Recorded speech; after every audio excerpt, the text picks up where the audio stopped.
Nama saya Alif bin Mahari ataupun orang sini panggil Ustaz Alif. Sekarang saya ditugaskan menjadi pengurus kepada Perkampungan Darul Barakah ataupun pada asalnya nama diberi Pusat Pemulihan Dadah secara holistik, khas untuk rakyat negeri Terengganu.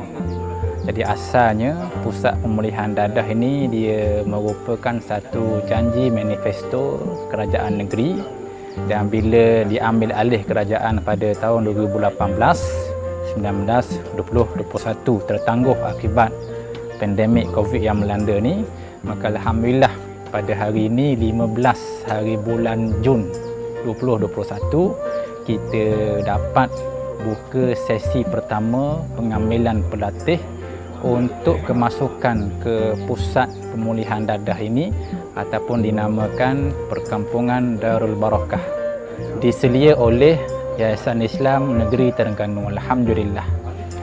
Baik, ramai orang tanya apa dia maksud Pusat Pemulihan Dadah Holistik ini.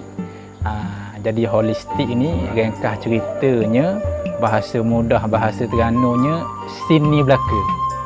Jadi peserta ataupun pelatih tu duduk sini, tinggal sini, makan minum di sini, kemudian mungkin akan datang makan minum tinggal bersama dengan keluarga anak bini dan cari rezeki pun kat sini.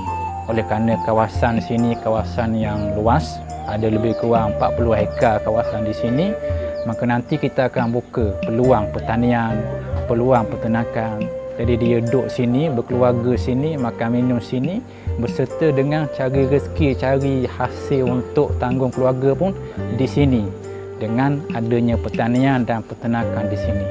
Itu lebih kuranglah maksud holistik untuk kita mudah fahamnya. Ditinggal, berkeluarga dan jana ekonomi di tempat yang kita namakan Darul Barakah ni. Alhamdulillah, ini merupakan janji yang dilaksanakan oleh kerajaan negeri dalam manifestonya baru-baru ni. Tahniah kepada kerajaan negeri dan juga tahniah kepada Yayasan Islam Negeri Terengganu. Baik, di mana lokasi kami Darul Barakah ni? Kami beroperasi di asalnya sini Kem Cado. Kem Cado Cenderawasih, Kampung Pengkalan Berangan ataupun dalam daerah Marang lah. Asalnya tempat ni pusat latihan PLKN. Ditutup pada tahun 2018, kemudian diambil alih oleh kerajaan negeri dan ditubuhkan pusat ataupun Perkampungan Darul Barakah ini. Lebih kurang 15 ataupun 20 km dari Bandar Marang. Lebih kurang itulah. Jadi kita semua tahu masalah dadah merupakan masalah yang kronik lah kita kata. Setiap kampung jarang tidak ada masalah penagihan dadah, dan lebih hebat lagi mereka ni sentiasa ada pelapis. Tak putus pelapis ni. Senang nak cari, senang direkrut dan senang ada pelapis, termasuk budak sekolah dan lebih dahsyat lagi budak sekolah rendah terlibat dengan penagihan dan pengedaran najis dadah ni kan. Jadi tanggungjawab ini diambil oleh kerajaan negeri, dan untuk maklumat juga ini merupakan satu dan pertama kali Pusat Pemulihan Dadah ditubuhkan di bawah kerajaan negeri. Tidak ada lagi negeri-negeri yang tubuh sendiri pusat pemulihan ini, melainkan negeri Terengganu lah. Kalau yang pusat serenti itu di bawah kerajaan pusat, yang negeri ini baru yang pertama. Alhamdulillah. Jadi kita beroperasi untuk memulihkan bekas-bekas penagih yang nak berubah, sebab kita tahu kalau dia menagih kemudian dia nak insaf, dia duduk kat kampung dia, kemudian jumpa kawan lama, jumpa tempat dia isak balik dan sebagainya, takut menutup panggil dan dia terjebak balik. Jadi kena lagi berhijrah datang ke sini. InsyaAllah kita cuba pulih, kita cuba didik dan ajar diri untuk jadi lebih baik. Maka saya mohon kepada semua yang menonton video ini, kita war-warkan, kita beritahu rakan-rakan, jiran-jiran, keluarga kita yang terlibat dengan najis dadah dan nak berubah, datang ke sini. Konsepnya sukarela, datang sukarela. Kalau tak tahan, jangan lari lompat pagar, bagi tahu kita hantar balik ke pintu pagar. dengan selamat insya-Allah. Dan paling penting, proses pemulihan di sini 100% percuma, ditanggung sepenuhnya oleh kerajaan negeri. Ini yang kita patut rasa terima kasih lah kepada tanggungjawab yang dibuat oleh kerajaan, dan terima kasih semua. Tolong war-warkan, insya-Allah kita akan lihat generasi yang pulih dan bebas daripada penagihan dadah ni, insya-Allah. Sekian, terima kasih.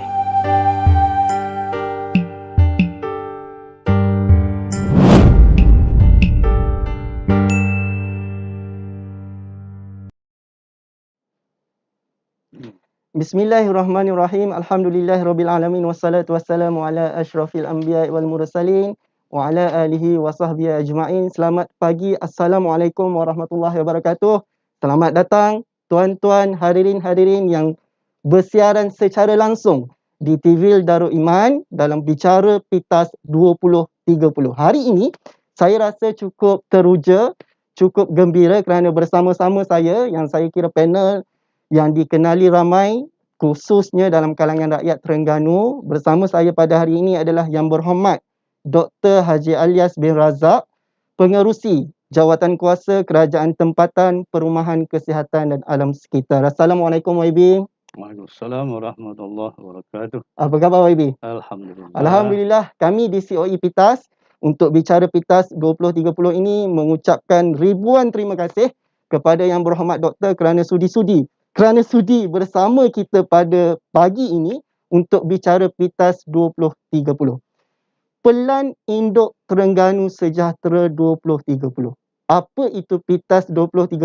Kita akan bersama-sama dengan YB Doktor. Sebelum tu, saya minta hadirin-hadirin yang bersiaran secara langsung, jangan lupa like, komen dan share live ni, terutamanya supaya seluruh rakyat Terengganu dapat mengetahui apa itu Pitas 2030. Baik, tanpa melengahkan masa, insya-Allah hari ini kita akan mulakan Bicara Pitas 2030. Mungkin YB boleh terangkan sedikit secara general, secara kasar, apa sebenarnya Pitas 2030 ni? Macam mana boleh wujudnya Pelan Induk Terengganu Sejahtera ni? Silakan YB. Bismillahirrahmanirrahim. Assalamualaikum warahmatullahi wabarakatuh. Alhamdulillahirabbil alamin wa bihi nasta'in. Wassalatu wassalamu ala asyrafil anbiya'i wal mursalin wa ala alihi wa sahbihi ajma'in. Rabbi israh li sadri wa yassir li amri wa hlul 'uqdatam min lisani yafqahu qawli. Terima kasih saudara moderator Ustaz Dewan Mak Faizul, dan terima kasih pada seluruh para penonton dan pendengar sekalian yang bersama-sama dengan kita pada pagi ini. Alhamdulillah, bagaimana yang saudara-saudari, tuan-tuan dan puan sedia maklum, semasa menghadapi pilihan raya yang ke-14 yang lalu, kami daripada Parti Islam Semalaysia PAS telah merangka suatu tawaran untuk rakyat Terengganu bagi komitmen kita untuk kita laksanakan sekiranya kita diberi amanah untuk mentadbir negeri Terengganu.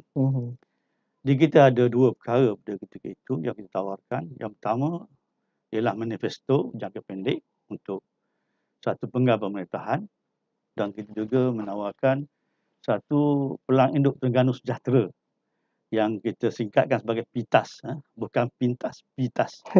PITAS, Pelan Induk Terengganu Sejahtera. Yang kita rangka tujuannya ialah untuk menjadikan negeri Terengganu sebuah negeri yang maju, yang berkat, yang diberkati oleh Allah Subhanahu Wa Taala, dan rakyat dapat hidup dalam keadaan aman sejahtera. Yang kita sebut sebagai tema kita, maju, berkat, sejahtera menjelang tahun 2030. Kerana untuk kita mengkaji dari segi kedudukan kita pada ketika itu, Terengganu pada masa itu, kalau kita janji 5 tahun tak pernah sabar. So kita buat satu pelan yang kita rasa Terengganu insya-Allah kalau diberi mandat pada PAS memimpin, mengerajui kerajaan negeri, kita mampu untuk membawa Terengganu ni sebuah negeri yang maju, yang bersejahtera menjelang 2030. Maknanya pada ketika itu kita bulan raya 2018. Jadi kita memerlukan masa paling minimum lah, sebutlah 12 tahun dijangka. Jadi itulah antara tujuan kita menggubal ataupun mengemukakan Pelang Induk Terengganu Sejahtera 2030. Di antara yang kita nak capai, selain disebut maju bersejahtera, dia ada perincian dia. Yang kita melihat pada semasa ini, masa itu dan juga sekarang ini pun, kita melihat antara perkara yang penting yang untuk kita bawa negeri Terengganu sebagai sebuah negeri yang maju, antaranya sumber hasil kita. Dia bila sebut nak buat kemajuan, sudah tentu faktor utama ialah ekonomi. Kalau tak ada duit, dia cakap apa pun, mana untuk melaksanakan tu agak sukar. Sebelum Pilihan Raya yang ke-14 dan sebelum itulah, sumber hasil kita di Terengganu ni 50% bergantung kepada petroleum. Sama ada dulu nama royalty, lepas tu ditukar pada Wan Ehsan, tukar pada dana khas. Tapi apa nama sekalipun, ia adalah merupakan sumber ataupun pendapatan kita daripada sumber petroleum yang yang diusahakan ataupun yang dilombong di perairan Terengganu, khususnya oleh Petronas. Jadi kita tidak boleh selama-lamanya bergantung pada sumber itu. Sumber itu akan habis. Dan kita kena mencari sumber yang baru. Di antara yang penting dalam PITAS 2030 ialah untuk kita mendapatkan sumber baru yang boleh menampung untuk kita terus maju ke depan. Sekiranya kalau petroleum ni sudah tidak lagi memberi hasil yang besar pada negeri, ataupun bagaimana yang berlaku Pilihan Raya 19 kita menang 24, kita dinafikan hak royalty sehingga ditukar menjadi Wan Ehsan dan seterusnya, akhirnya menjadi dana khas dan sebagainya. Ini antara perkara yang kita kena ambil kira. Jadi kita masukkan satu elemen yang penting di situ ialah bagaimana kita nak mencari sumber-sumber hasil baru untuk negeri Terengganu. Yang seterusnya, sebagaimana yang kita kata maju untuk dapat keredaan Allah Ta'ala, kita nak menjadikan satu Terengganu ni model pembangunan Islam. Pembangunan Ihsan yang berteraskan pada Al-Quran dan Sunnah. Ini perkara pokok. Dan inilah sebenarnya perjuangan PAS dari dulu, sekarang dan sampai bila-bila insya-Allah dalam perlembagaan kita.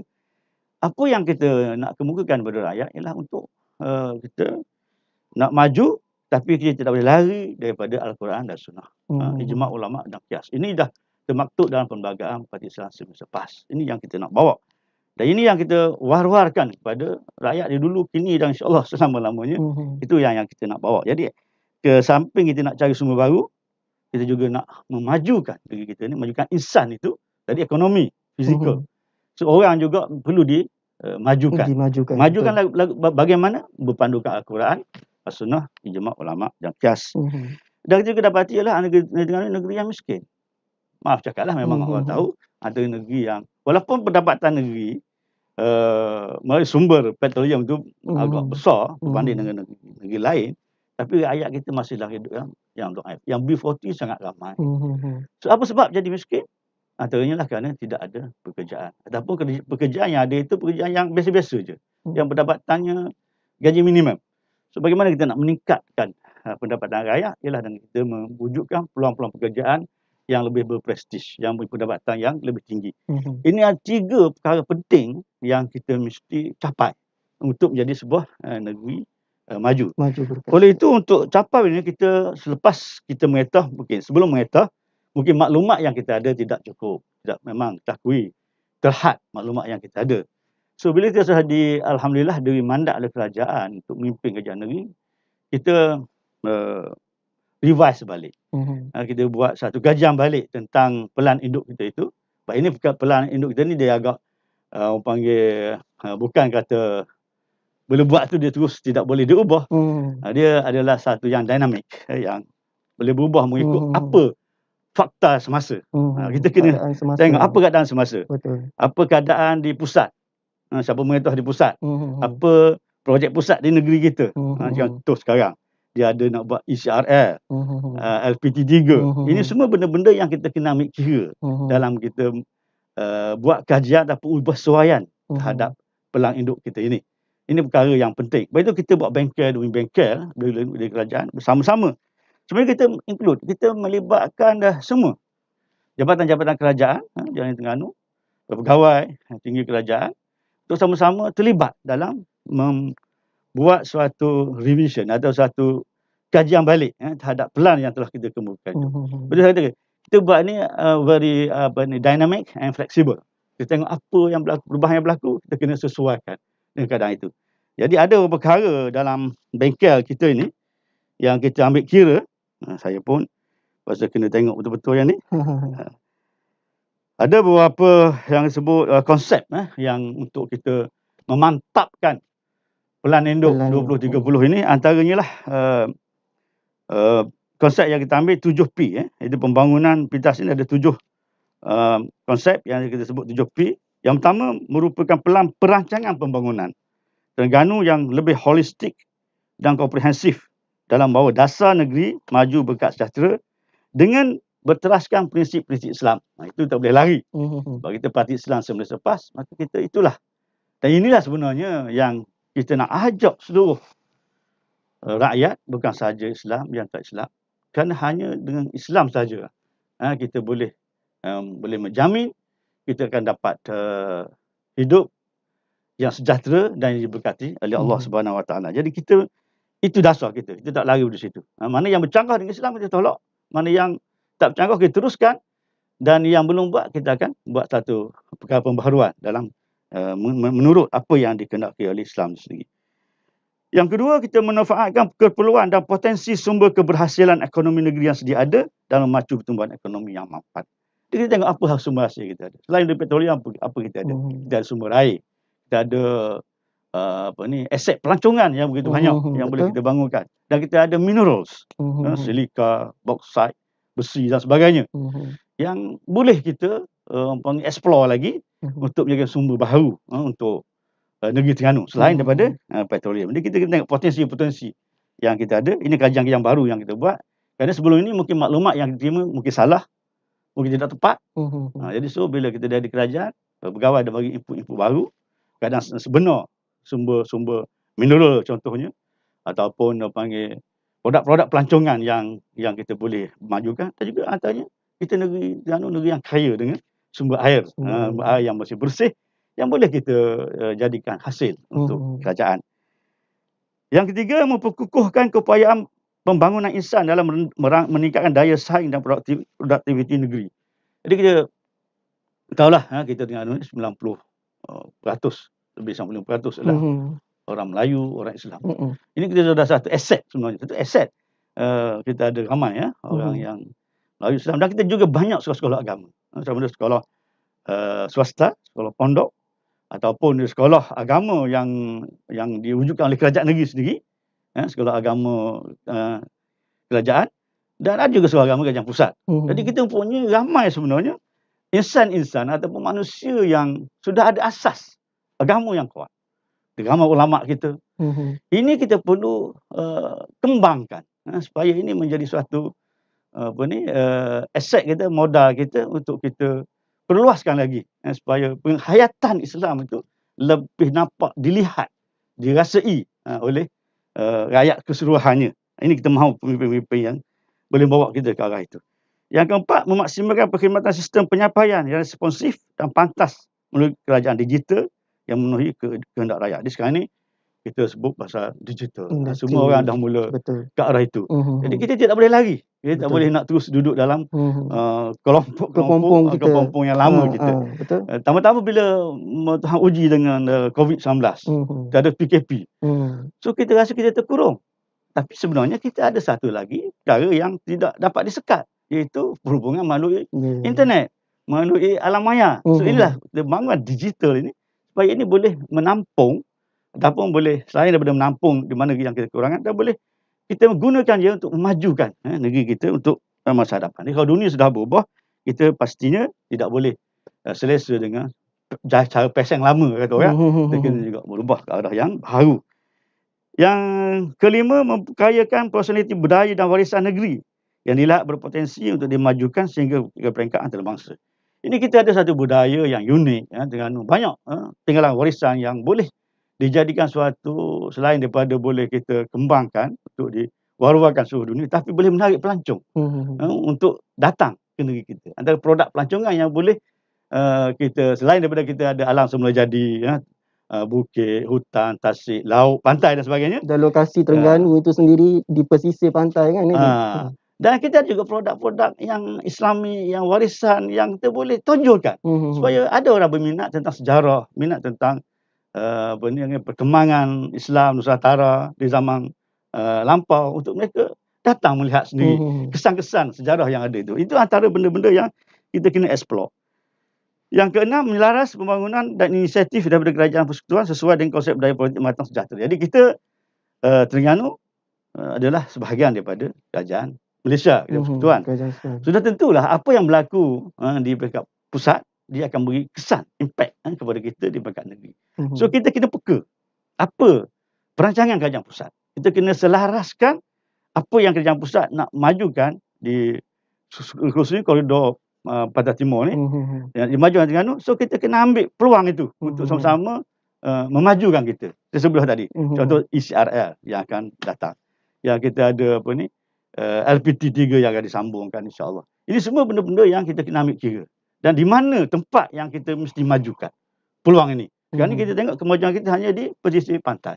So bahagian tengah ketinggalan. So dengan adanya ECRL, dengan adanya LPT, insya-Allah dapat majukan di bahagian tengah pula. So barulah pembangunan itu agak menyeluruh. Begitu juga di selatan, dapat sekarang ni Terengganu hanya maju di selatan. Di utara ketinggalan, bersubstitut ketinggalan. So insya-Allah dengan ada LPT, ECRL ini kita boleh majukan terus untuk daerah-daerah yang ketinggalan sekarang.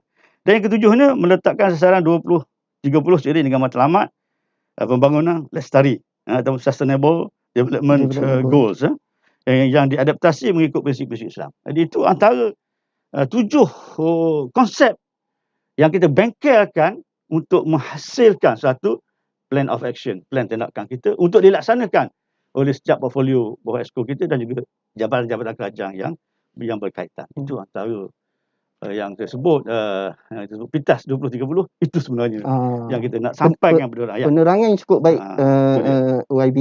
Yang mana pelan saya boleh simpulkan, pelan PITAS 2030 ini adalah pelan jangka panjang yang merangkumi aspek sosial dan ekonomi. Dengan matlamat pada akhirnya nak menjadikan Terengganu ini sebuah negeri yang maju, berkat dan sejahtera. Kalau kita lihat kepada dokumen PITAS, insya-Allah dalam masa terdekat akan dilancarkan dokumen PITAS 2030, dan di dalam dokumen itu terhasilnya 10 teras. 10 teras strategi yang mana setiap teras ini memberi fokus kepada pelbagai fokus. Merangkumi semua, pendidikan, dakwah, pembangunan, infra dan sebagainya. Dan Tuan YB Exco sendiri berada di bawah teras yang kedua, iaitu pembangunan bandar baru lestari dan kediaman patuh syariah. Jadi perbincangan bicara PITAS 2030 hari ini, saya nak bawa perbincangan kita kepada teras yang kedua, di bawah teras pegangan YB. Di bawah setiap teras ini ada mercu tanda tersendiri. Dan di bawah teras 2 ada 3 mercu tanda yang utama. Yang boleh saya sebutkan sini, yang pertama adalah Bandar Lestari Terengganu Sejahtera, yang kedua Perumahan Patuh Syariah, dan yang ketiga adalah Terengganu Bersih. Kita akan pergi satu-satu, YB Exco, dan soalan yang pertama, mungkin YB boleh ulas sedikit berkenaan mercu tanda yang pertama ini, iaitu Bandar Lestari Terengganu Sejahtera. Bagaimana boleh kerajaan negeri membuat keputusan untuk mewujudkan Bandar Lestari dan apakah keperluannya? Silakan YB. Terima kasih saudara moderator. Sebenarnya yang saya sebut peringkat awal tadi, dalam kita nak memajukan sudah tentu kena ambil, kita kena kira apa situasi kita yang ada. Betul. Di antara perkara yang kita mengambil pertimbangan dalam nak menggubal ataupun merangka PITAS 2030 ini ialah kita tengok berapa ramai rakyat Terengganu. Kita ada berapa ramai rakyat? Kita ada lebih kurang 1.2 juta. 1.2 juta. Ataupun 1,221,600. Ini mengikut 600 orang, mengikut perangkaan tahun 2017 lah. 17. Itu yang kita buat begitu. Jadi bagaimanapun itulah kita ambil kira kependudukan. Bilangan penduduk kita bukan 1.2, 1.3 juta. Dan kita tengok setiap manusia ni dia perlu ada tempat tinggal lah. Ini antara perkara yang penting. Kita kena ada makan minum, kita kena ada pakaian, dan kita ada tempat berlindung. Ini keperluan asas yang kita tidak boleh nak nafikan. So kita tengok bila kajian kita mengatakan bahawa kita hanya ada rumah sebanyak 217,100 sahaja pada tahun 2017. Sebab itu kita tengok dalam sistem pada ketika itulah, sistem yang lama itu, permohonan untuk mendapat rumah mampu milik saja. Rumah mampu milik ni rumah untuk B40 lah. Untuk orang yang pendapatan rendah kan. Orang M40 T20 tak ada masalah. Dia boleh beli rumah swasta berapa mahal pun. Duit dia banyak, boleh buat pinjam bank. Tapi kalau yang B40 ni nak buat loan bank pun susah. Duit sendiri pun tak ada. Jadi ini antara masalah. Kita tengok golongan ini saja yang memohon 2017 adalah 125,980 pemohon dalam sistem kita. So kita tengok, mana ramai rakyat miskin yang memerlukan rumah. Jadi bagaimana kita nak memenuhi ini? Sudah tentu selain daripada kita buat projek-projek perumahan yang kecil-kecil lah. Yang mungkin satu projek ada macam sekarang kita buat. Ada satu projek 100 buah rumah yang di terfinish di Tuk Jembal kita ada 160 unit. Di Tajing kita ada 200 unit lebih begitu. Di di Kemaman, di kat Kemasik tu kita ada buat projek. Tapi itu kalau nak capai memenuhi hasrat tu memang lambatlah. So itu kita kena merangka ke arah membentuk bandar baru yang lebih. Orang boleh kita bina rumah dalam 2,000, 3,000 unit satu-satu bandar itu. Dan bandar ini setelah itu kita kena ambil kira juga tempat kita nak majukan. Kita sudah sekarang agak, kalau kita tengok di bahagian coastal area ni, pada pantai ni kita macam dah tepu lah. Dengan nampak dah tepu. Dan yang kita masih ketinggalan ialah di bahagian tengah. Zon tengah. Di zon tengah ni memang kita masih lagi banyak tanah kosong dan sebagainya. Maka untuk itu kita kebetulan pula kita tengok di zon tengah ni kita ada beberapa pertumbuhan ekonomi baru selain daripada peladangan, kita ada pelomongan dan yang penting disebut bila ada ECRL, bila ada LPT ni, itu ada satu potensi untuk kita memajukan di bahagian zon tengah ni. Dan sudah tentulah dalam kita membangunkan bandar baru Lestari ni, yang komprehensif ni, kita kena ambil kira dari segi yang saya sebutnya ialah pembangunan insan itu. Jadi kalau sekarang ni bandar kita bangun mengikut fizikal dulu, orang kemudian. So kita kena ambil kira bagaimana supaya bandar ini dihuni oleh insan-insan yang boleh membentuk suatu kehidupan yang holistik, yang mematuhi akan kehidupan secara Islamik ni. Jadi ini yang kita masukkan konsep dalam pembangunan Bandar Lestari ialah dalam untuk menyokong sasaran pembangunan lestari ataupun yang disebut tadi Sustainable Development Goals yang juga telah ditegaskan oleh PBB dalam 2015, yang mana kita meletakkan SDG ni ataupun the Sustainable Development Goals ni dalam proses pembangunan yang kita sudah ubah suai sikit. Kalau PBB ni dia lebih kepada kemanusiaan semata-mata, tapi kita lebih nak bawa pada konsep Islamik. Sebab tu saya selalu sebut kita akan bagi Smart Islamic City. Sebelum kita terjemahkan Bandar Baru Lestari yang kita nak buat ni sebagai Smart Islamic City. Kalau yang PBB semua disebut Smart City saja. Smart City saja. Kita nak Smart Islamic City. So kita nak ambil konsep fizikal tapi juga konsep rohani tadi untuk kita terapkan dalam konsep bandar baru kita ni. Itu antara perkara yang kita ubah sikit. Kalau dia SDG saja, kita SDGI, Islamic Sustainable Development Goals. Kita terjemahkan nilai-nilai Islam itu dalam pembangunan Dalam lestari. pembangunan Cantik bandar YB. kita. Itu Sebab yang kita nak buat sekarang. bila saya lihat dengan data yang kita ada, peningkatan penduduk negeri Terengganu, dia akan meningkat 2.56 setahun. Dan sekiranya kerajaan negeri tidak mengambil inisiatif yang sebegini, ia akan memberi impak yang kurang baik kepada dari segi kependudukan negeri Terengganu. Betul YB ya? Ya. Okey, baik. Mungkin soalan yang kedua, kalau tadi kita sebut tentang Sustainable Development Goal oleh PBB, mereka tetapkan pada tahun 2030 selari dengan PITAS 2030. Mungkin YB boleh ulas sedikit bila kita katakan kita nak mewujudkan bandar lestari berpandukan kepada SDG tersebut, bagaimana kita terjemahkan nilai-nilai Islam itu, apakah prinsip-prinsipnya dalam mewujudkan bandar lestari? Silakan YB. Terima kasih saudara moderator. Dia sudah sebut tadi, antara kita tengok permohonan perumahan yang begitu ramai, yang dan kita sudah tepu di bahagian coastal area ni, di pantai. So kita nak move to the bahagian tengah. So di bahagian tengah ni kita mengambil kira ialah tentang yang penting sekarang ni, selain daripada infra internet, kita juga mengambil kira dari segi perhubungan darat, perhubungan jalan raya, kereta api dan sebagainya.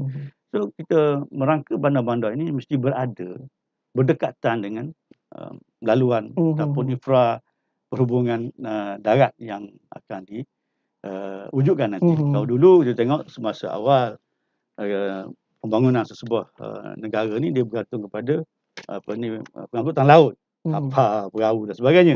Lepas tu kita banyak pembangunan negara ni di sepanjang sungai, di sepanjang pantai. So sekarang bila kita dah ada pengangkutan darat yang insyaAllah akan setanding dengan pantai barat, maka kita akan tumpu pula pembangunan kita di bahagian tengah, di bahagian lebih pedalaman yang darat ni lah. Jadi semua bangunan ini untuk memenuhi, kita dah berpengalaman bandar-bandar yang kita ada yang padat dan tidak teratur, menyebabkan hidup tu ada rumah tapi tidak harmoni, tidak sejahtera. Banyak benda-benda yang terasa patut kita boleh buat lebih baik lagi. So kita nak merancang yang bandar yang kita nak buat, bandar baru kita ni, bandar baru lestari tersebut ataupun Smart Islamic City ni, antara perkara yang kita nak terapkan di situ, dia ada 8 perkara. Dalam bandar baru lestari kita ada 8 perkara penting yang kita nak adaptasikan. Sama ada kita buat yang baru ataupun yang lama yang dah asas dalam pembinaan, kita boleh ubah sesuai mengikut konsep yang kita nak. Yang pertamanya, kita nak jadikan masjid sebagai pusat komuniti. Dia nak kembalikan balik macam mana Rasulullah SAW membangunkan Madinah dengan menjadikan pusat komuniti lah masjid itu sendiri. Sebab masjid adalah tempat segala-galanya, pentadbiran, tempat kemasyarakatan, komuniti, ekonomi dan sebagainya. Biar ini orang Islam ni biar rapat. Kita sebagai orang Islam sudah tentu kalau kita nak menghayati Islam, kita boleh lari daripada rumah Allah.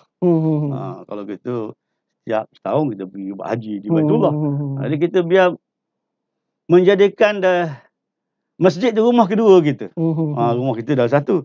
Masjid ni selain daripada rumah kita lah, rumah masjid tu lah, surau itulah tempat kita yang selalu pergi mari lah. Sama ada nak solat, nak sembahyang, kita nak panggil menuntut ilmu, ataupun kita nak mengagihkan apa-apa bantuan, sedekah, zakat dan sebagainya, ataupun kebajikan-kebajikan kita nak bantu masyarakat setempat dan nak tahu maklumat-maklumat kampung kita, apa masalah orang kampung kita, biar berpusat di situ. Sebab tu kita nak jadikan masjid itu sebagai pusat komuniti kita. Sekarang ni banyak orang berubah kepada belaraya macam-macam. Jadi lara banyak. So kita sebenarnya kita dah ada Islam ni sudah menunjukkan bahawa pusat komuniti kita masjid lah. Tapi kita kadang kita kurung masjid ni hanya pergi sembahyang aja. Sembahyang tutup. Kita tahu tak itu. Kita melimitkan fungsi masjid itu sendiri. Ini kesilapan kita orang Islam. Kita mengurung Islam tu. Kita ada satu benda yang sangat berharga, tapi kita kurung dia. Kita tidak menyebarluaskan dia. Jadi sepatutnya benda yang berharga ni, yang sangat bernilai dan sangat berguna, bermanfaat untuk kita, kita kena sebarluaskan lah.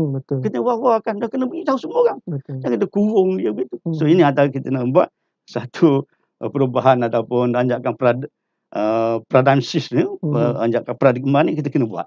Biar kembali balik supaya masjid ni menjadi pusat Mendekatkan komuniti. masyarakat itu dengan masjid. Ini masjid. Mana dekat masjid, dekat dengan Allah. Betul. Itu yang betul. Ini rumah Allah. Kita pergi rumah Allah, kita dekat dengan Allah. Betul. Baru dapat Allah bagi keberkatan yang kita nak tadi.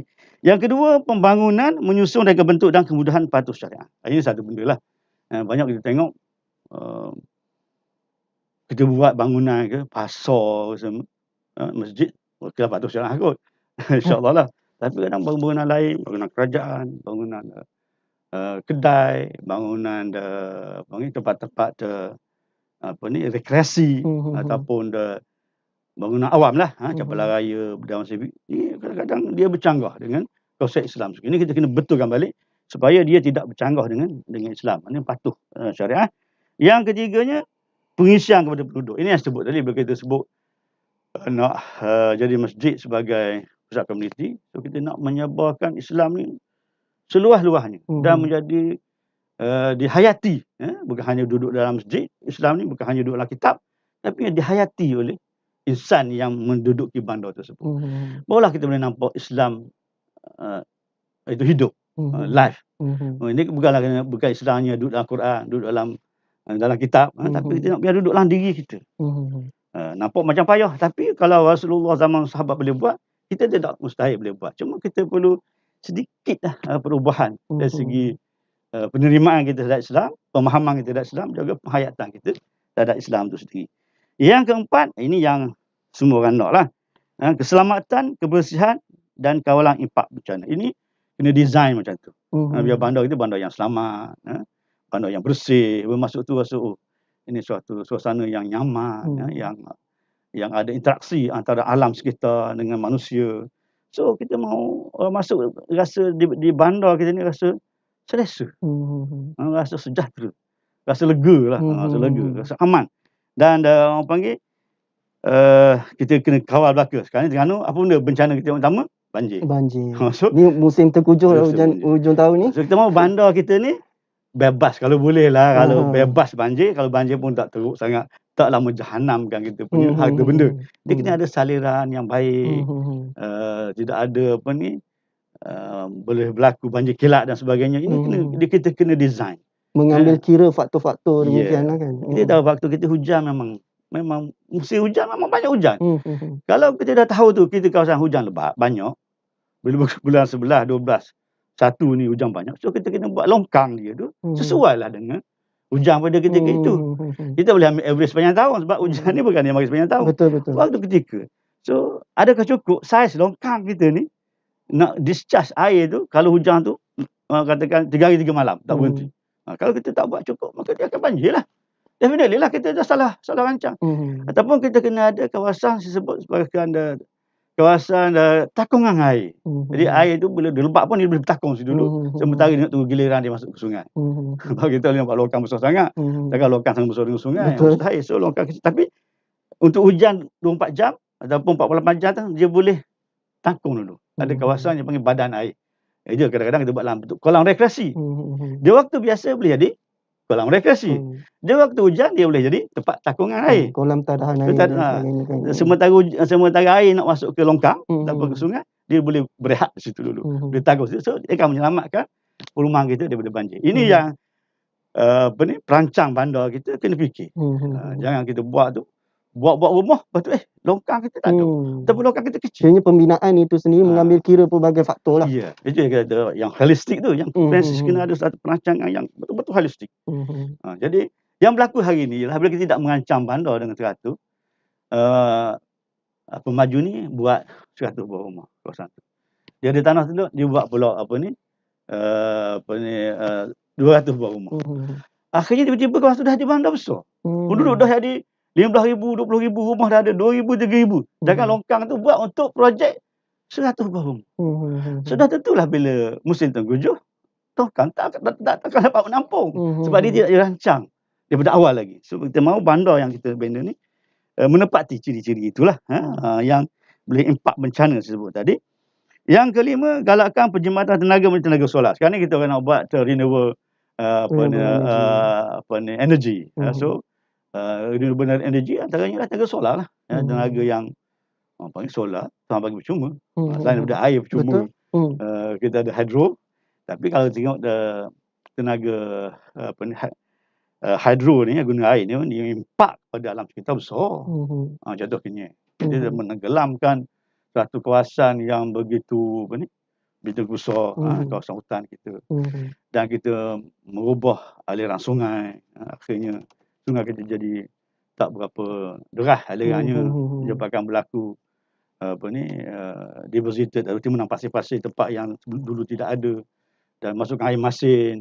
Itu semua antara impak daripada kita buat hidro. Tapi dari segi solar ni, dia tidak ada, setakat ni tidak ada apa kesan-kesan negatif. Cuma kita tadah saja dia punya panel dia tu pada cahaya matahari, dan kita boleh gunakan ini sebagai tenaga sumber semula jadi kita, ataupun green teknologi kita, green energy kita, yang kita boleh cuba ubah suai rumah-rumah kita bina tu, boleh adaptkan ataupun disesuaikan dengan kita letakkan panel-panel solar tadi. Itu antara yang penting.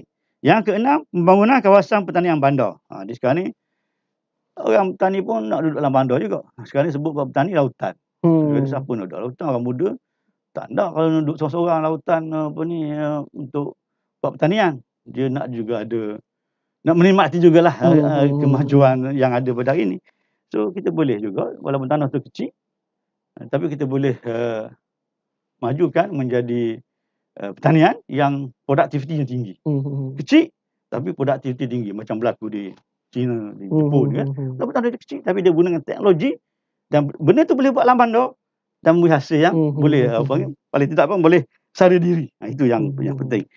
Yang ketujuh, ini juga perkara penting untuk kebersihan alam sekitar dan keberdudukan. Mesti ada satu keserasian ataupun interaksi antara manusia dan alam sekitar. Ini kita nak jaga. Kita ni dianugerahkan oleh Allah Ta'ala bumi ni untuk kita uruskan dengan sebaik-baik. Rosak bumi pun kan tangan manusia juga. So kita akan cuba lestarikan. Kita cuba hubung kait antara kehidupan kita dengan menjaga alam sekitar yang sustainable, yang lestari. Ini boleh kita rancang. Dan yang akhirnya, pembangunan minimal dan meletakkan teknologi bandar pintar bagi memudahkan rakyat.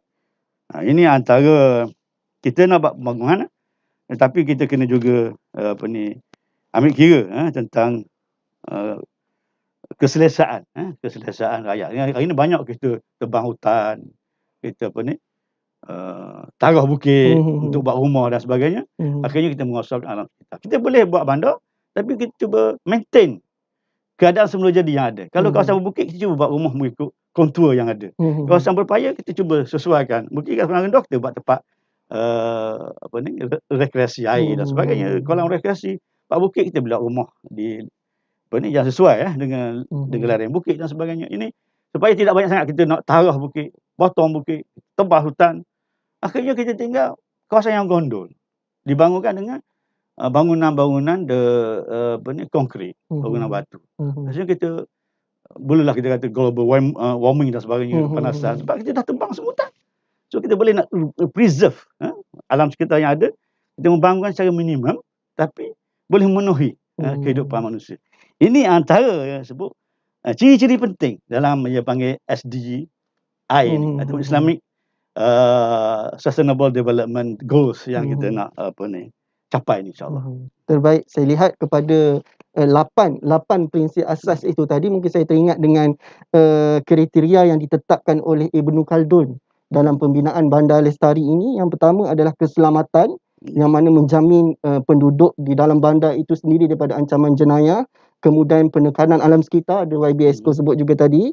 Utiliti yang lengkap, keperluan asas penduduk mencukupi, dan juga aktiviti ekonomi dan pertanian, which is perkara ini sangat selari dengan apa yang Islam gariskan dan apa yang Islam minta kita buat.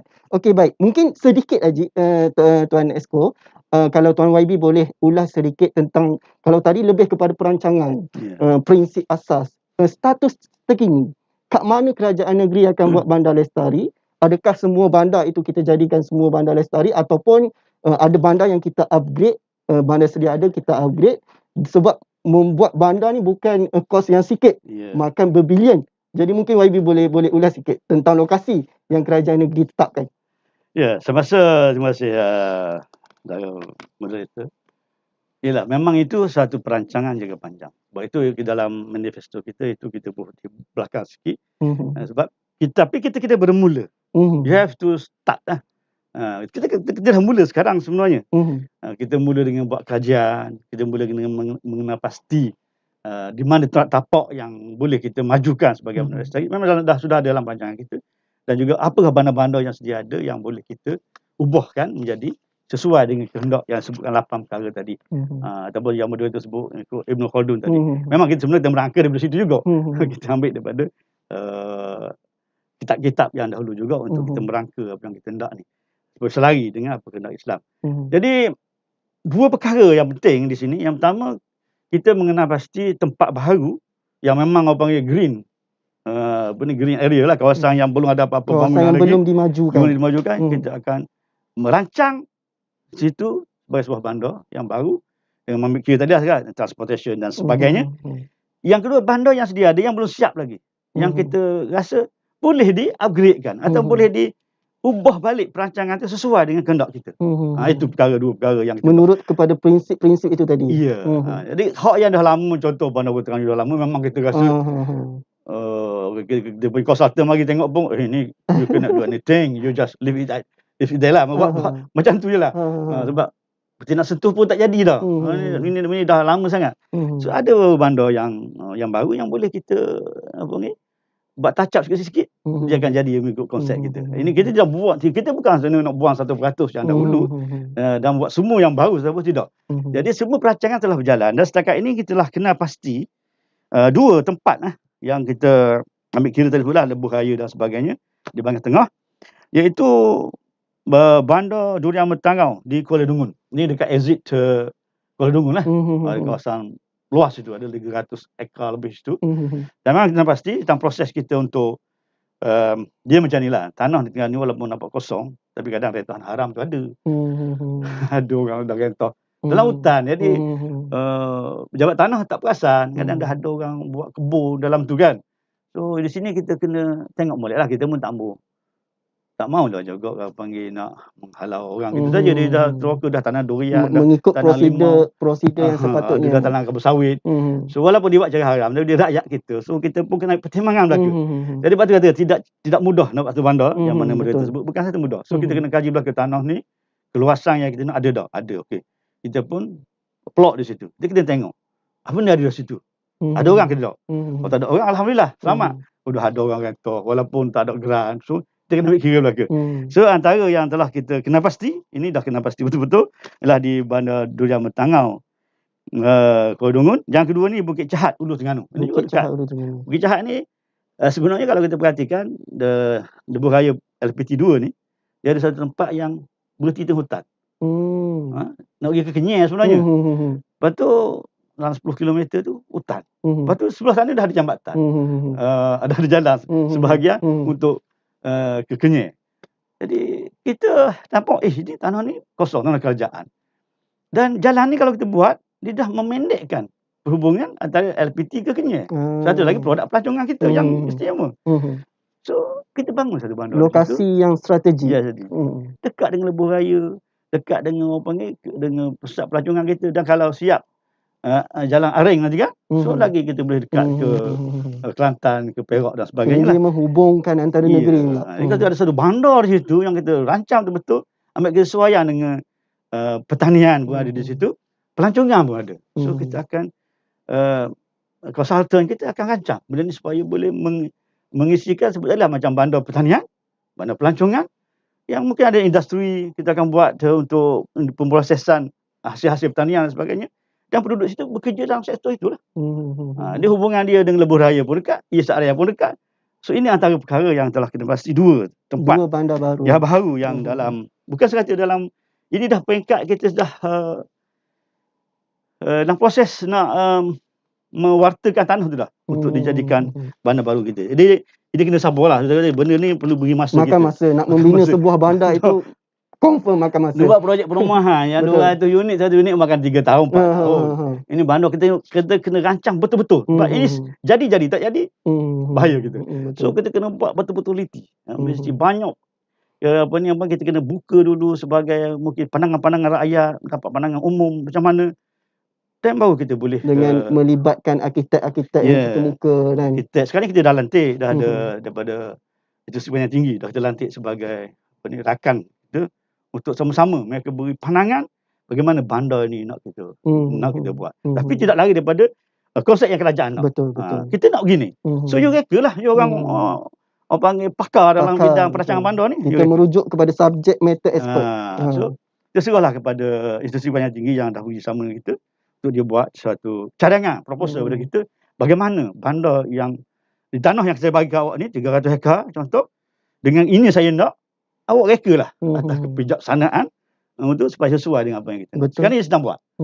Sedang berjalan, kita cuma tunggu proposal tu akan datang kepada kita.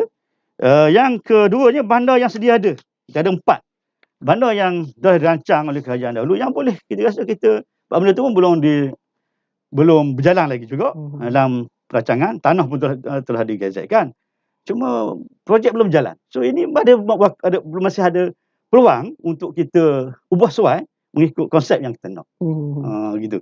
Antaranya ialah Bandar Baru Bukit Besar, Kuala Terengganu. Tanah kerajaan dah ambil dah.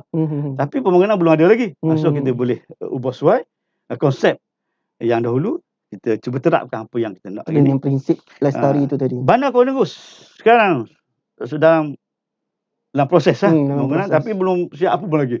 Cuma sekarang masjid dah siap, ada beberapa perkara lah siap, tapi beberapa bangunan pun dah siap. Tapi masih kosong banyak lagi. So ini kita akan pastikan yang kosong ni kita maju mengikut apa yang kita kehendaki. Dan KTCC Kuala Terengganu, yang dalam bandar Kuala Terengganu, yang tepi muara ni. So masih kosong, kita pastikan pembangunan ini nanti mengikut konsep bandar baru lestari kita. Dan juga Mak Lagam di Cukai Kemaman sudah ada 3 pemaju di situ. Di Mak Lagam ni yang telah kita lantik, dah beri tanah dia untuk mereka majukan, dan kita telah pastikan 3 ni membangun secara perswastaan majukan tapi konsep yang kita nak. Kita yang merancang. Majlis Daerah Majlis Pembenaran MPK yang akan lead untuk pastikan apa yang dibuat ni sesuai dengan konsep kerajaan pada hari ini. InsyaAllah kalau beri masa kita hingga 2030, perkara ini akan berlaku lah. Sekarang ni dah berjalan, yang 4 ni dah berjalan. Kita akan pastikan mengikut pelan kita. Dan yang 2 lagi tu kita akan buat betul-betul baru mengikut pelan yang kita kena. Saya kira perancangan. Tapi kalau saya rasa kalau sepenggan ni tak datang lagi. So yang akan datang kena pilih kita kerana lagi itu lah. PITAS meletakkan sasaran itu sehingga 2030. Jadi baik, kalau nak tengok kena beri kita lagi. Okey, baik. Satu perancangan yang sangat baik dengan melibatkan pakar-pakar subject matter expert dalam memastikan pembinaan yang kita buat itu tidak memberi kesan yang buruk, bahkan bagi manfaat yang sangat baik kepada rakyat khususnya. Okey, baik YB. Itu berkenaan dengan mercu tanda yang pertama, pembinaan Bandar Baru Lestari. Ini kita nak masuk kepada mercu tanda yang kedua je. Kita ada 2 lagi mercu tanda, perumahan dan juga Terengganu Bersih. Mungkin kita boleh sentuh sikit saja. Yang kedua iaitu perumahan patuh syariah. Ini sangat dekatlah dengan rakyat negeri Terengganu. Macam YB cakap tadi, permohonan rumah pun banyak. Ramai yang masih menanti untuk menduduki rumah yang baru. Mungkin YB boleh ulas sedikit, dan baru-baru ini pun kerajaan negeri telah pun menterjemahkan, menjenamakan semula rumah mampu milik ni dengan penambahbaikan ciri-ciri rumah Rahman. Mungkin YB boleh ulas sikit tentang ciri-ciri rumah Rahman ni. Tadi sebut segi konsep pembangunan pemajuan satu kawasan. Sekarang kita pergi lebih detail pada tempat kediaman peribadi, kediaman individu. So ini pun kita kena ambil kira. Kadang-kadang kalau kita membuat suatu rumah, khususnya sebuah rumah, kita buat tu dalam keadaan yang memang tidak menepati kehendak syariah. Dia boleh melibatkan banyak perkara yang tidak baik dalam rumah itu sendiri. Bagi berlaku sembah haram, macam-macam. Kadang boleh kita tengok memang keadaan rumah itu sendiri mendedahkan kita kepada itu. Kadang kita buat tu memang mendedahkan. So ini perkara yang kita perlu lihat secara holistik lah. Macam bandar juga. Kalau kita buat bandar tu dah mendedahkan kepada jenayah, maka bila berlaku jenayah kita nak salahkan siapa? Lepas tu kita kena buat design dari awal tu, kita ambil elemen-elemen ini. Betul rumah kita juga, kita ambil elemen-elemen dari segi penjagaan aurat, anak perempuan lelaki, dari segi tetamu mari, bagaimana kita nak uruskan supaya tidak mendedahkan anak kita kepada apa ni, dilihat keadaan yang tidak sepatutnya pada kita dia hadir rumah kita. Manusia ni memang dibekalkan dengan nafsu. Kalau tak ada, tak nampak tak apa, bila nampak dia akan merangsang. Kita tak boleh mengundang. Mengundang. Jadi jangan buka ruang. Jangan buka ruang. Untuk ke arah itu. Sebab tu kita design satu rumah kita panggil Rahman, rumah Darul Iman sebenarnya. Rumah Darul Iman kita ringkas Rahman. Jadi ini yang kita nak telah kita sebenarnya kita dah ada rumah contoh dan semua rumah yang RMM yang kita buat ni rumah pemilik, sama ada yang kerajaan 100% ataupun yang kita joint venture JV dengan pemaju swasta, kita pastikan rumah pemilik kita ni dia buat mengikut design Rahman ini. Rumah Darul Iman. Antaranya ialah yang kita kata rumah ni sebagai tempat memuliakan tamu. Kita tidak dapat menghalang tetamu hadir rumah kita. Memang kita menggalakkan hubungan silaturahim. Tamu mari rumah kita pergi rumah saudara kita kan. Tapi biarlah tamu datang tu, mereka diraikan tapi tidaklah menyusahkan tuan rumah. Kalau kita susah, jangan mari rumah aku. Betul tak? Kita rasa rumah aku ni tak sesuai lah. Kalau tetamu mari rasa tak selesa. Anak-anak saya tak selesa. So kita pun akan cuba menolak tetamu. Dah pergi rumah saya, kita jumpa kedai kopi dah lah. Kita pergi jual wakaf dah lah. Sebab dia rasa malu nak bawa pergi rumah dia. Tak sesuai lah rumah saya. So kita pastikan bahawa kita kena terima tetamu. Ini bawa rezeki ni tetamu ni. So kita kena galakkan hubungan silaturahim, tapi dalam keadaan tuan rumah selesa nak terima tetamu. Itu yang saya maksudkan dengan rumah sebagai tempat memuliakan tetamu. Yang kedua, reka bentuk rumah yang melindungi aurat dan menjaga keharmonian penghuni. Itu yang penting. Kadang-kadang kita tak perasan. Tetamu mari, bilik kita tu menghadap ruang tamu. So bila tersalah pintu terbuka, ternampak anak kita terlentang atas katil ataupun tak pakai tudung. Jadi kadang-kadang yelah kata niat bukan nak tengok, tapi dah ternampak. Betul. Kalau kata sekali rezeki, yang kedua setan. Tapi kadang-kadang sampai 3-4 kali masih ada menjeling lagi. Jadi yelah kita ni bukan malaikat kan. Jadi kita tutup ruang itu. Tutup pintu-pintu tu. Pintu-pintu yang boleh mendedahkan kepada perangsangan yang tidak baik.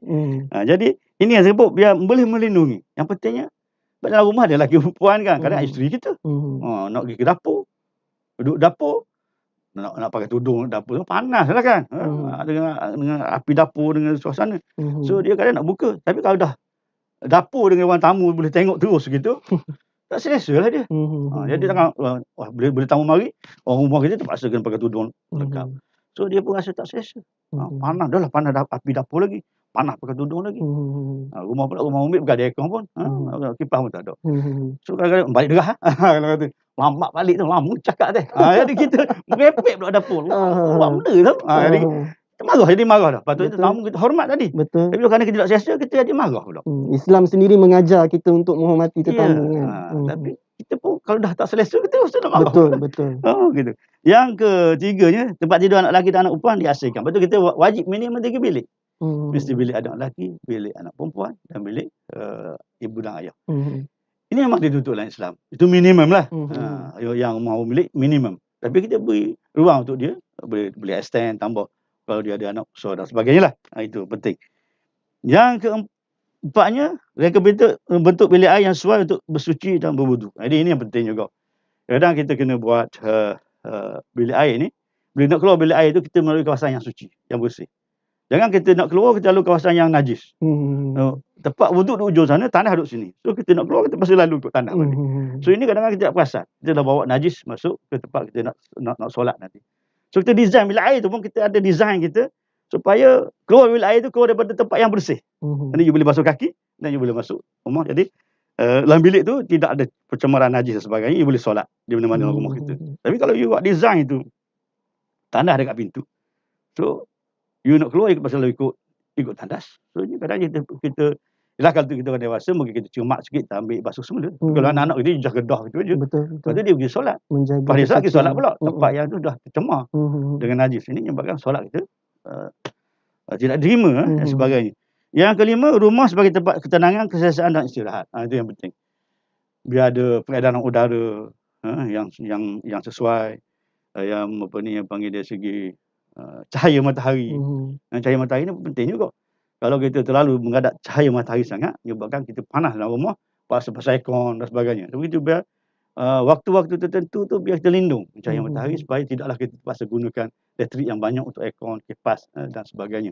Jadi biar kita rasa tempat kita tu bila balik rumah ni, balik kerja, rasa bukan tempat lain kita nak singgah, di rumah kita dulu. Sebab kita nak berehat di rumah. Ini tidak, kita rasa balik kerja kena kedai kopi dulu. Sebab situ tempat nak berehat, bukan di rumah. Supaya kita rasa keselesaan di rumah. Keselesaan. Jadi bila isteri pun sambut kita pun kadang-kadang kita rasa tenang berada di rumah kita sendiri. Walaupun kecil, tetapi ia beri ketenangan. Ini yang betul rahmah ni.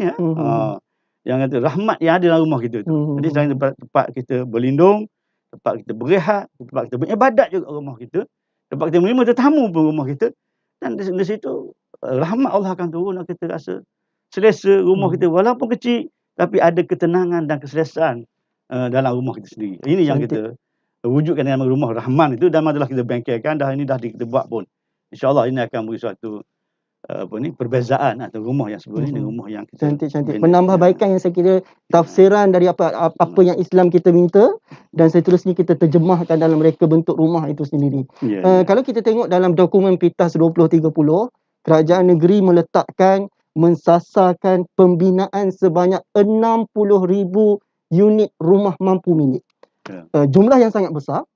Realistik atau tidak sehingga 2030, dan apa status sekarang mungkin YB Exco boleh jelaskan kepada hadirin yang menonton secara live pada hari ini. Terima kasih moderator.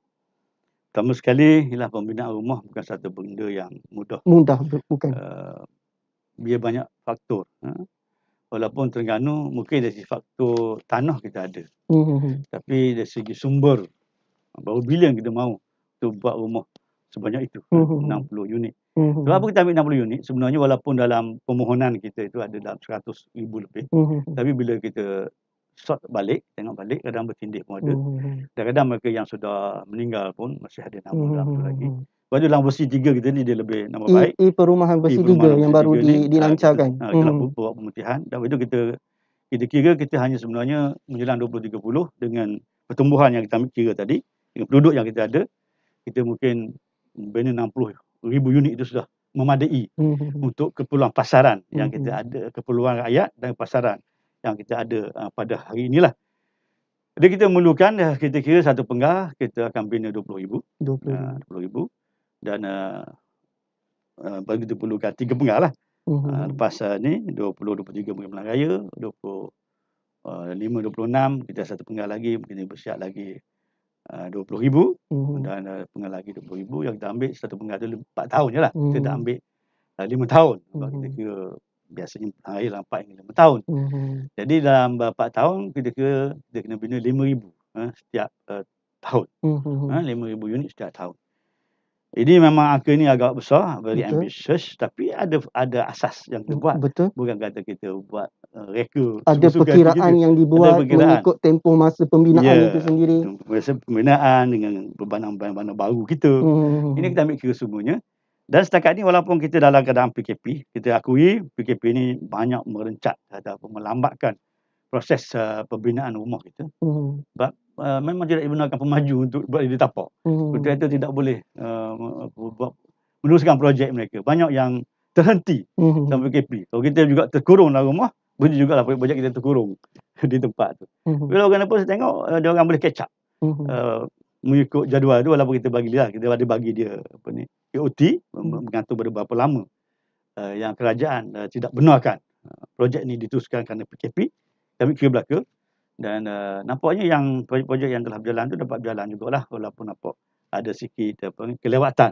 Itu kita boleh kita kena terima. Dalam proses pembinaan itu pasti ada cabaran-cabaran. Dengan PKP ni memang kesan cukup. Dalam pembinaan memang construction ni terlibat paling terkesan. Kalau orang kata orang meniaga, tapi construction lagi lambat boleh buka. Ini baru meeting buka dalam bulan hujung bulan 8 baru ni, baru mula buka permohonan untuk memulakan projek. Projek dia baru mula semula. Jadi antara ni kita untuk sekarang ni, sehingga sekarang ni kita sudah ada sebenarnya hampir 20,000 dah. Lepas tu kita ada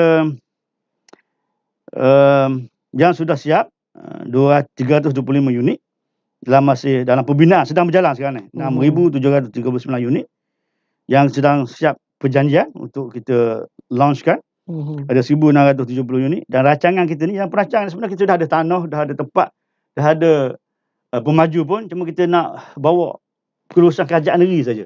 Ini ada dalam 6,435 unit dan swasta Seri Bangun Modern dalam 2,767 unit. Dan dah ada tanah yang belum ada pemaju lagi, semasa kita offer sedang mencari pemaju. Kita ada anggaran 1,800 unit. Ini hampir 20,000 unit dah. Ini belum masuk tahun depan lagi. Patutnya 20,000 unit hingga tahun depan. Tapi mungkinlah yang tak ada pemaju, yang ada perancangan, kita akan start 2022 lah. Yang ni dalam setakat. Sebenarnya kita start di kerajaan baru ni, projek kita sebenarnya bajet 2019. 2018 tu bajet kerajaan lama. Peruntukan lama dia tak banyak. Kita hanya start tu 19-20. 2 tahun baru sebenarnya. 2 tahun patutnya 10,000. Tapi kita dah sampai hampir 20,000. Orang kata satu perkembangan yang baik. Ya, jadi walaupun kata cuma yang melambat kita fikir kita je lah. Kita tak boleh nak berjalan. Pembinaan tidak berjalan tapi perancangan tetap berjalan. Saya tetap buat cara visi dengan pemaju-pemaju yang nak bentang proposal, masih kita buat cara online. Sebab kita pun tak mau terdedah dengan COVID, tapi tak mahu pentadbiran kita ataupun usaha kita nak cari pemaju itu terhenti. So kita buatlah cara online lah. Ini alhamdulillah saya ingat mungkin dalam sehari 2 lagi, dalam seminggu 2 lagi boleh rentas negeri dan kita akan masuk fasa 4. Yang pun hampir nak masuk fasa 4 dah. InsyaAllah pada ketika itu kita bila banyak berjumpa maju secara bersemuka dan mungkin lebih cepat lagi. Progres ni lebih cepat. Lebih cepat insyaAllah. Dalam masa 2 tahun pembinaan 19 dalam banyak peringkat, ada yang dah siap, ada dalam perancangan, ada yang sedang dibina. Saya kira itu satu perkembangan yang baik. Alhamdulillah. YB Exco. Mungkin secara kesimpulan saya boleh katakan nak buat rumah ni bukan kita mohon terus dapat. Ia makan masa. Dengan projek perumahan-perumahan yang ada, kalau kebiasaannya mengambil masa tempoh dalam 3 tahun untuk satu projek perumahan. Paling cepat 2 tahun lah. Paling cepat 2 tahun. Okey, baik. Saya kira selesai untuk mercu tanda yang kedua. Mungkin saya boleh ingatkan kepada penonton-penonton yang bersiaran secara langsung di TV Darul Iman, jangan lupa untuk update dan kemaskini maklumat di sistem e-perumahan yang versi ketiga yang baru saja dilancarkan baru-baru ini, supaya proses itu lebih cepat insya-Allah. Okey, baik, mercu tanda yang ketiga dan yang terakhir YB Exco. Kita nak berbicara tentang Terengganu bersih. Kerajaan meletakkan untuk menaikkan imej Terengganu sebagai sebuah negeri yang bersih. Mungkin YB boleh ulas sedikit berkenaan dengan mercu tanda yang ketiga ni. Ya, terima kasih dalam berita. Memang antara yang kita buat ni, bersih suci ni antara tuntutan dalam agama kita sendiri. Walaupun kita kata kita ni Tuhan bagi rupa cantik, tapi kalau pengotor orang tak berkenan juga. Rupa cantik tapi pengotor kan. Tak ada. Walaupun kita kata tempat pelancongan kita tu okey, dia punya alam semula jadinya, air terjunnya dah. Tapi kalau sampah merata, orang tengok kotor, orang pun tak teringin nak datang. So faktor kebersihan ini ada satu elemen yang sangat penting dalam kehidupan kita. Bagi dalam Islam pun dia buku kitab, mari taharah dulu. Bersuci dulu. Itu betul-betul pentingnya. Elemen utama yang kita mesti terapkan sama dalam diri kita, rumah kita, kampung kita, ataupun negeri kita. Itu yang mercu tanda ni menjadi satu pilihan kita dalam saya sebagai Exco Kerajaan Tempatan yang kita ambil perkiraan. Di antara yang kita nak capai ialah kita nak pastikan Terengganu ni biarlah walaupun sekarang ni pun kita dah dapat nombor jugalah 1, 2 kali bila muni naik buat kajian tu bahawa Terengganu negeri antara bandar yang bersih jugalah. Terengganu, Dengun dan sebagainya. Kemahaman itu walaupun tak nombor 1 lah. Tapi alhamdulillah, maknanya tidaklah ada orang panggil markah bawah sangat 1, 2 lah, mesti top 3. Kita ada markah situ. Di antara yang kita nak capai, nak buat ialah program-program kebersihan yang melibatkan komuniti masyarakat. Kalau kita perhatikanlah, kebersihan ni tidak boleh 100% ataupun dipertanggungjawabkan kepada pihak kerajaan, PBT lah khususnya, pihak tempatan, majlis perbandaran, majlis bandaraya, majlis daerah sebagainya. Sebab memang kaki tangan kita tidak mencukupi untuk menjaga keseluruhan kawasan itu. Kalau kita dalam rumah tangga pun, kita ada suami isteri, ada 4-5 orang, rumah kita pun tak terjaga. Itu baru rumah kita sebuah. Bayangkan dengan kaki tangan yang kita ada nak menjaga seluruh daerah, seluruh kawasan pertanian PBT, di tak benar Sabah. Mereka kena ada komitmen dari masyarakat. Kena ada kerjasama masyarakat. Betul. Tapi apa yang malang kita lihat masyarakat kita ni, walau ada tong sampah dekat pun, dia masih bila dia sudah makan, dia tinggal situ je. Dia punya bekas dia tu, bungkus dia. Nak bentuk budaya Itu nak mendidik rakyat supaya ada budaya nak orang panggil sama-sama menjaga kebersihan tempat masing-masing. Jadi macam inilah kita pun selalu sebut pada Jepun, negara Eropah. Diorang ni kalau sampah dia takkan buang sehingga dia jumpa tong sampah. Tapi kita tak ada. Kalau tong sampah tu tak sampai kita kena bangun, tak nak bangun dah, campak aje. Lempar. Kalau dia lempar masuk, alhamdulillah. Tak masuk pun tinggal situ. Dia tak pergi ambil balik, masuk tu sampai tak ada. Ini antara sebut kita kena melibatkan komuniti. Penting. Komuniti, masyarakat ni kita libat sama. Inilah kempen-kempen yang kita buat. Sama ada kempen. Sekarang ni mungkin nak buat kempen fizikal susah sikit. Nak buat gotong-royong pun tak boleh sebab PKP kan. Tapi cara maya ni kita buat juga. Dalam banner maya dan sebagainya. Tapi kadang-kadang orang kita tak ambil cara benda gitu. Dia lebih suka benda-benda yang gosip dia suka lah. Ini satu masalah juga bagi kita. Yang kedua, dan itulah bila kita nak menggalakkan tu sebagai motivasi untuk pertandingan kebersihan kampung. Saya pun dah rancang kebersihan kampung, tapi dah nak buat bila PKP tak boleh nak. Duit saya dah bagi kita dah bagi pada GPKK untuk ni. Tapi tak boleh nak buat kerana masalah PKP. Ini kita pun terima hakikat lah, terima hakikat. Tapi insyaAllah ini memang kita buat benda ni dalam perancangan kita. Dan memberdayakan kebersihan itu satu ibadah. Ini memang orang Islam sepatutnya, benda ni tak payah kerajaan ajar dah. Dia belajar mula-mula buka kitab tu, di sekolah rendah pun, ajar taharah, kebersihan. Sepatutnya dah menjadi suatu darah daging kita lah orang Islam. Tapi tak jadi gitu. Dia belajar saja. Belajar dia tak amal. So, yelah, kita boleh tengok lah kadang-kadang. Orang ni pun bawaan daripada rumah masing-masing. Orang yang jenis suka buang sampah merata ni, rumah dia pun sepah juga lah. Dia punya memang dibawa aja budaya tu buat keluar. Kita boleh nilai lah kalau orang jenis ni, ini lebih kurang rumah dia. Lepas tu kadang kita sedih juga. Kita tengok contohnya, kita orang Islam belajar dalam masjid ajar kita jaga kebersihan, kesucian. Kita tengok masjid juga tak bersih juga. Tanah masjid pun tak terjaga. Ini antara benda yang satu cabaran lah bagi saya. Untuk bagaimana nak educate, nak mendidik masyarakat ni supaya menjadikan menjaga kebersihan ini suatu budaya, suatu habit, habit lah sebut, suatu amalan harian kita yang kita rasa tengok kotor tak boleh tengok. Macam ada orang Jepun dia mari, dia tengok sampah dia tu lambai je sebab dia negeri dia tak ada. So dia tengok ada dia rasa tak boleh tengok, sakit mata gitu. I saw dia tengok benda ada sampah, ikut ambil juga. Bukan kerja dia pun, dia bukan orang Malaysia, tapi oleh kerana itulah budaya di negeri dia. Bila dia tengok 4 orang pun ada sampah, dia pergi ambil. Tak ada tong sampah, dia pulang poket dia. Berkesan ni dah menjadi daging dia. Harap-harap kita rakyat Terengganu kita juga nak menjadikan rakyat Terengganu pun sebegitu. Itulah kita nak. InsyaAllah. Menjadi darah daging mereka pun daya hidup kita. Tak boleh tengok sampah. Aku tak boleh tengok. Tak nak sampah-sampah, bukan sampah kita buang, orang lain. Ish, dia ambil, dia tahu sampah, tolong buang. Kalau ini dapat diamalkan, insyaAllah, alhamdulillah, bersih. Bersih negeri Terengganu. Dan yang keduanya, kita menubuhkan jawatan kuasa khusus yang bertindak bagi menangani isu berkaitan pengurusan kebersihan awam ni. Yang kita tubuh jawatan kuasa SIHAP. SEHAP. Bahasa tu, bahasa orang putih tu. State Environmental Health Action Plan. Ya, betul. Pelan tindakan kebersihan, kesihatan persekitaran negeri. Ini jawatan kuasa ni yang akan melaksanakan program kesihatan persekitaran. Ini kebersihan, ini kesihatan. Sebab dia kebersihan dan kesihatan ni dia interrelated, dia sangat hubung rapat. Kalau tak bersih, tak sihat lah. Bila tak bersih, nyamuknya ada, lalatnya ada, tikus lipasnya ada, macam nak bersih. Sudah ini akan masuk dalam rumah kita. Lepas tu denggi, kenapa tak bersih? Kerana air bertakung dan sebagainya. Lepas tu typhoid semuanya berlalak banyak, bersampah kata.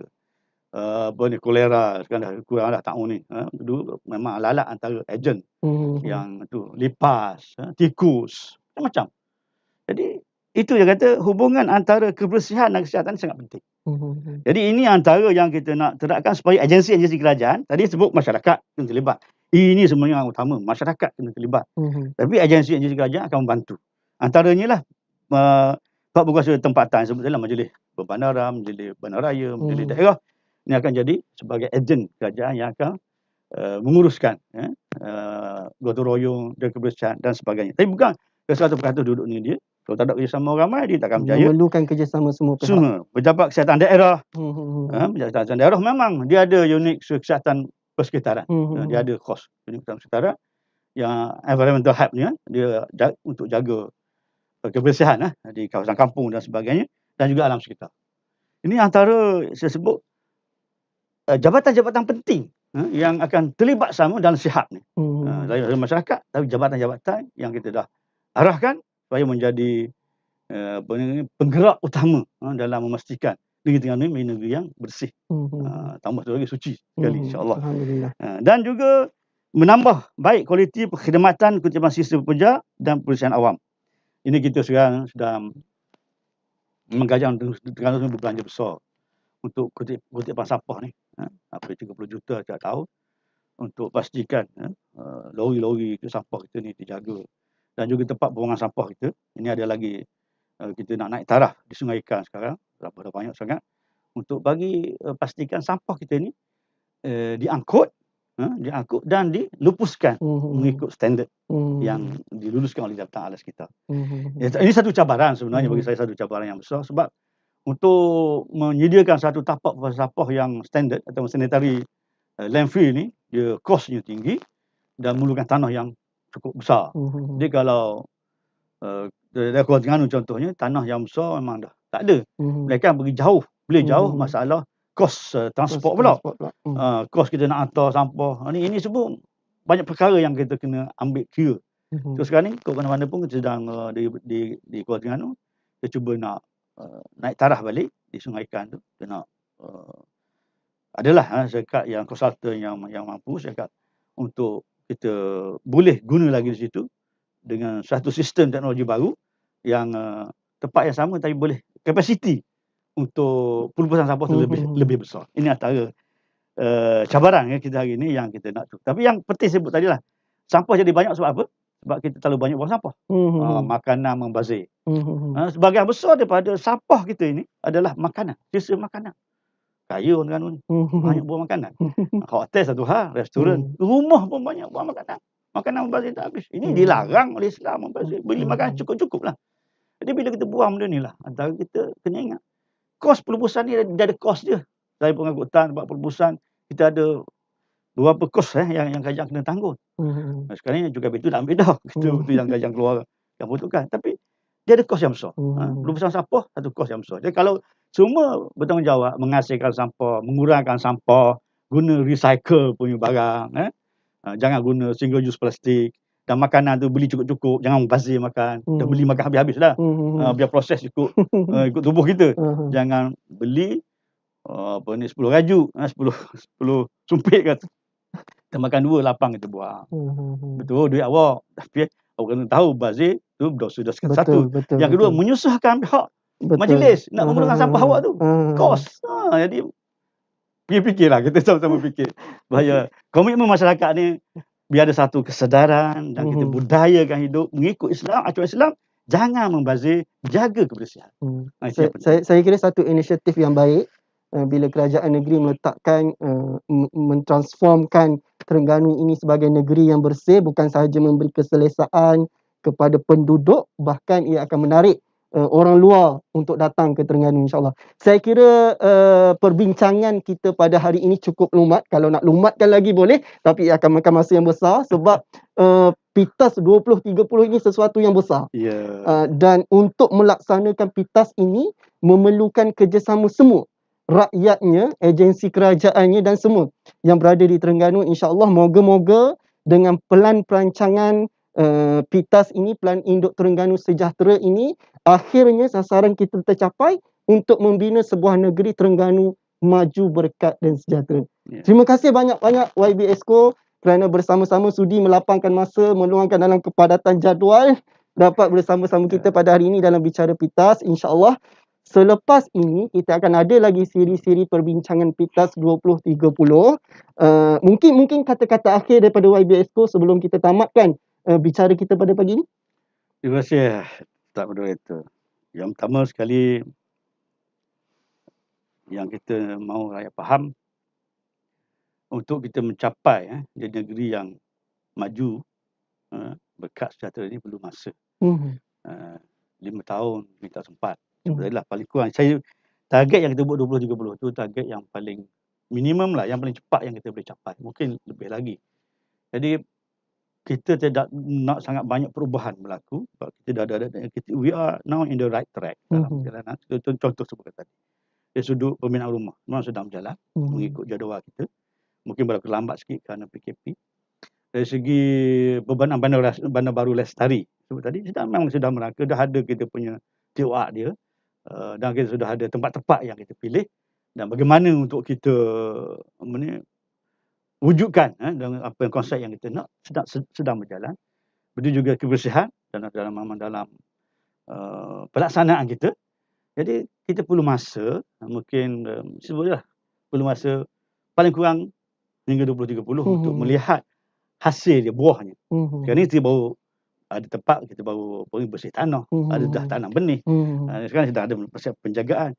Tapi untuk dapat hasil dia tu, supaya nak wujudkan masyarakat ni yang boleh menghargai antara kebersihan alam sekitar, keharmonian hidup, kesejahteraan, keamanan itu, kita perlu suatu masa yang tertentu sebut tadi, dan kerjasama daripada seluruh rakyat. Kalau masalah kita nak buat rumah, mungkin itu kita buat pakai duit kerajaan. Tapi nak bersih ni sudah tentu. Mana-mana kerajaan pun tak mampu nak menjaga seluruh bumi dia tu bersih, melainkan ada kerjasama, komitmen daripada rakyat. Dan kita rasalah sebagai kita ni dah orang Islam semua dah basic asas doa itu ada. Kita cuma menghayati je Islam itu. Amal je apa yang diajar di agama kita. Soal kebersihan, soal hidup dalam rumah tangga, nak jaga aurat dalam rumah, nak jaga keselesaan hidup dalam rumah tangga kita, itu bergantung pada kita saja. So kalau kita boleh berubah perkara ini, sama-sama kita berubah, insya-Allah mungkin kita boleh capai berkat lebih awal. Mungkin maju rumah tu tak sampai, tapi keberkatan mungkin lebih cepat kita dapat. Itu yang kita dan harapkan. Kesejahteraan dan kelegaan lah sebut bahasa lega hidup atas muka bumi ni lebih cepat kita capai, insya-Allah. Disama kita doalah, insya-Allah. InsyaAllah. Terima kasih YB Dr. Alias atas kesudian beliau bersama dengan kita pada pagi ini. Saya kira satu kupasan yang amat menarik. Untuk tuan-tuan yang online di TV Darul Iman, jangan lupa like page PITAS 2030 untuk mengetahui perkembangan lebih lanjut. Kita ada Facebook dan juga kita juga ada Instagram. Jangan lupa like dan follow. Jadi dengan itu saya sebagai moderator Bicara PITAS pada hari ini, mohon maaf, yang baik itu datang daripada Allah, yang buruk itu datang daripada kelemahan saya sendiri.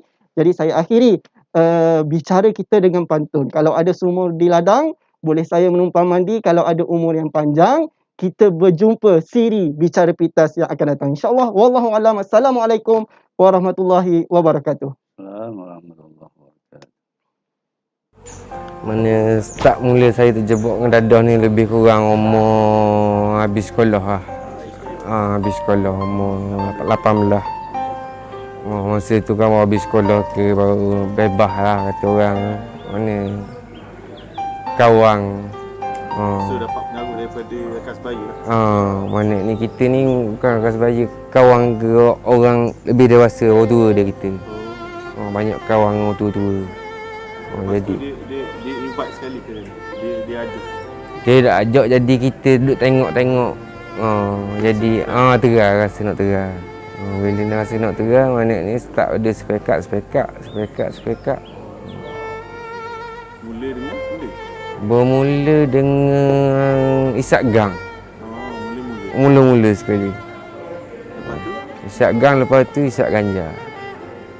Masa tu umur 18 lah. 18. Mana Isak Gang ke Isak Mal dalam tahun yang sama. Dok, mana ni lepas tahun kok ah. Baru belajar-belajar Isak. Belajar Isak Gang. Lepas tu baru lah mana ni upgrade. Upgrade dah Semasa.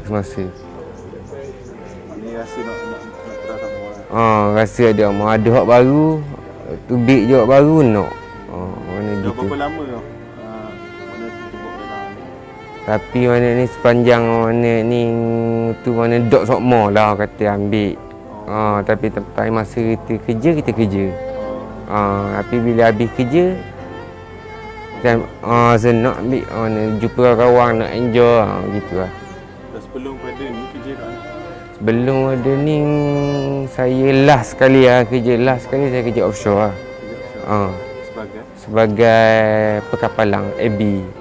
kerja offshore tu kepala tu buat benda, maksudnya aktiviti kerja tu apa? Kerja tu lebih kurang untuk atau supply barang ke platform. Untuk cari gali ke. Lama dah kerja. Saya kerja 6 tahun. Dah sekarang kahwin dah. Sekarang duda. Tapi ada anak. Anak ada seorang. Ada seorang. Lelaki ke perempuan? Anak puan. Umur berapa? 7 tahun. 7 tahun dah. 7 tahun. Alhamdulillah. Mana banyak dah ni kita lalu. Mana ni pernah rasa masuk J, pernah rasa orang kata pergi ikut ADK, CNC. Kira kita cuba nak pulih, jatuh, cuba nak bangun, jatuh. Lepas tu mana ni dengan musim keadaan sekarang pekat umur ni, kita rasa terbuka hati bila tengok ada barakah tempat baru ni. Jadi hak kita hak nak pulih ni lah mana ni kita marilah sini. Sekarang yang umur berapa? Umur 35. Dah masuk penjara tu kes mana? Masuk penjara tu langgar syarat. Langgar syarat. Syarat apa? Syarat saing, pengawasan. Jadi dia masuk tu lah. Pengawasan. Berarti kata lain macam pergi sikit lah. Lebih kurang gitu lah. Berapa lama? 11 bulan. Setahun lah. Setahun lah. Tempat ni tahu mak saudara. Dia ada kawang. Ada kawang, mana kawang dia bagi tahu. Dia tengok saya mana dia bagi tahu. Saya ada tempat baru buka, ada barakah dekat ni dekat Cedar. Jadi dia bagi tahu saya mana dia minat dak mana betul-betul nak, mana saya kata saya nak lah.